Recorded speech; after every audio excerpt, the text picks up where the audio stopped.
Salam əziz izləyicilər, hər birinizi yenidən xoş gördük. Yeni qoşulan izləyicilərimizi də salamlayıram. Ümid edirəm ki, bugünkü videomuz da xoşunuza gələcək.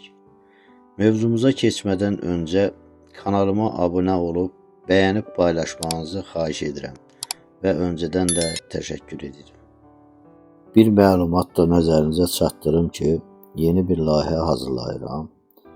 Sadəcə damazlıq, qoyun, quzu və qoç satışını qısa videolar üzərindən və TikTok üzərindən paylaşımlar edəcəm. İstəyən təsərrüfatçı satış üçün bu layihəmdən yararlana bilər. Gələn videoya dək tam hazır edib detallarını da təqdim edəcəm. İndi isə keçək mövzumuza. Qoyunçuluqda bilgi deyəndə keçmişdə qalan metodlardan danışmırıq. Keçmiş gözəl idi, sadə idi. Hər kəsin həyatında bir neçə qoyun vardı. Amma o dövr başqa dövr idi. O vaxt nə bu qədər xəstəlik vardı, nə bu qədər risk vardı. Nə də qoyuna biznes kimi baxılırdı. Sadəcə həyatın bir hissəsi idi. Bugün isə hər şey dəyişib. Bir vaksin gecikməsi zərər, bir düzgün planlama nəzarəti itki, bir plansızlıq geri addım. Artıq bu iş hisslə yox, sistemlə idarə olunur. Bugün bilməlisən nə vaxt vaksin vurulur, nə vaxt hansı dərman verilir, sürünün sağlamlığı necə qorunur. Çünki məqsəd sadəcə 5-10 qoyun saxlamaq deyil. İstər 10 baş olsun, istər 1000 baş. Biz bu işi dolanışıq kimi yox, gəlir gətirən sistem kimi qurmaqdan danışırıq. Yeni dünyada köhnə düşüncə ilə böyümək olmur. Əgər bu işi ciddi görürsənsə, onda ona ciddi yanaşmalısan. Qoyun növləri fərqlidir. Ətlik, südlük, yun və digər qarışıq. Biznes məqsədinizə uyğun növ seçmək vacibdir. Yanlış növ seçimi gələcəkdə qazancınızı azalda bilər. Misal üçün, əgər yalnız ət satmaq istəyirsinizsə, südlük qoyuna pul xərcləməyin. İndi sistem seçimi barədə danışaq. Otlaq sistemi sahə tələb edir və qoyunlar sərbəstdir. Təbii otlaqdan faydalanır, amma qışda yem təminatı və hava şəraiti də bir riskdir. Qapalı sistemdə isə tövlə ya fermada saxlanılır. Yem və mühitə nəzarət yüksəkdir. Sərmayə biraz çox ola bilər, amma gəlir daha stabildir. Hər iki sistemdə qazanc mümkündür, amma ilk addım bilgi toplamaqdır. Qapalı sistemdə temperatur, havalandırma, yem balansı önəmlidir. Otlaqda isə otlaq və su təminatı. Başlanğıc investisiya və qoyun seçimi çox önəmlidir. Kiçik sürü ilə başlayın. 5-10 sağlam qoyun.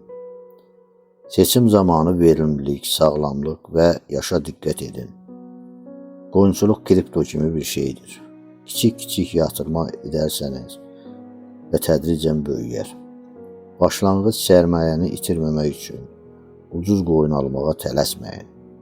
İlk dəfə qoyun alanda əlavə ekspert məsləhəti almaq çox faydalıdır. Yerli yetişdiricilərə də danışmaq tövsiyə olunur. Gündəlik izləmə və qeydiyyat çox önəmlidir. Hər qoyunun doğum tarixi, sağlamlıq və verimlilik qeydiyyatı aparın. Balaları izləyin, verimli olanları saxlayın, digərlərini satışa çıxardın. Otlaq və qapalı sistem üçün eyni prinsip işləyir. Bilgi və izləmə uğurun açarıdır. Hər qoyunun qeydiyyat kitabçası olsun. Gələcəkdə böyük sürü idarəsini asanlaşdırır. Qoyunçuluq yalnız qoyunu saxlamaq deyil, gəlir gətirməkdir. Balalar, ət və yun məhsulları satmaq üçün bazarı araşdırın. İstər otlaq, istər qapalı sistem bazarı öyrənmək və düzgün satmaq gəliri əsasıdır. Kiçik satışlarla başlayın. Bazarı öyrəndikcə sürünü böyüdün. Məsələn, bir sürü ilə başlayaq. Əgər 10 qoyunla başlasanız, ilin sonunda düzgün seçilmiş balalarla 15-20 qoyuna çatmaq mümkündür. Hər balanı izləmək və verimli olanları saxlamaq gələcəyiniz üçün böyük fərq yaradır. Kiçik addımlar böyük uğura aparır. Beləliklə, əziz dostlar, qoyunçuluqda uğur qazanmaq üçün ilk addım bilgi toplamaqdır.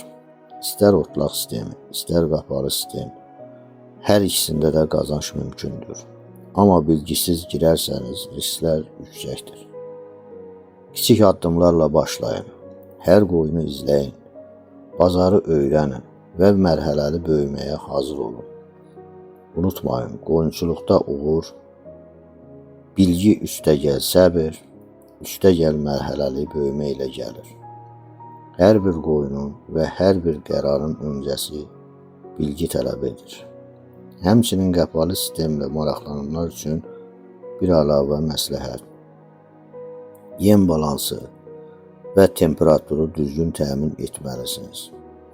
Gəliriniz daha stabilləşir və sürünüz təhlükəsiz böyüdə bilərsiniz.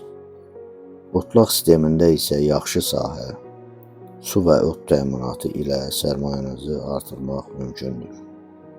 Növbəti videolarımızda biz başlanğıc investisiya, sürünün mərhələli böyüməsi və gəlirin artırılması barədə də geniş danışacağıq. Xoşça qalın, gələn videomuzda görüşənədək.